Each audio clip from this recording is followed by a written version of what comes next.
মারছে এবং কাজে বিলাস ভাঙছে, এই অভিযোগটা আমরা আমলে নিচ্ছি।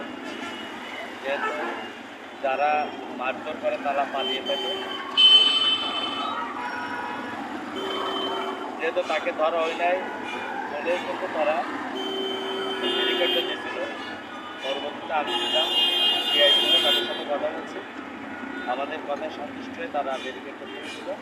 এখন যখন যাওয়া আসা করছি, তবে আমি সবাইকে অনুরোধ করবো যে কোনো বিষয় হঠাৎ করে বড় ধরনের যেহেতু এখানে যদি ব্যারিকেড হয় রাস্তায়, তাহলে কিন্তু সাধারণ যাত্রীদের কিন্তু অনেক ভোগান্তি হয়।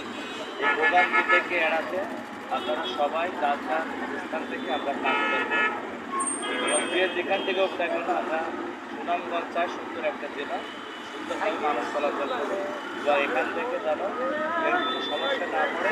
আর এইভাবে যেন আর কোনো রাস্তা ব্যারিকেড দেওয়া না হয়, এই জন্য সবাই সহযোগিতা করার করছে। আর তাদের যে বক্তব্যগুলো আমি এখন শুনলাম, পরবর্তীতে তাদের নেতৃবৃন্দকে আমি থানায় আসতে বলছি, তাদের সাথে কথা বলে পরবর্তী আইনগত ব্যবস্থা গ্রহণ করবো। আপাতত গাড়ি ঘোড়া চলছে, আমাদের সাথে ডিবি পুলিশ ছিল, ট্রাফিক পুলিশ ছিল, আপনারা যারা ছিলেন এখানে ট্রাফিকের পুলিশ ছিল, এখানে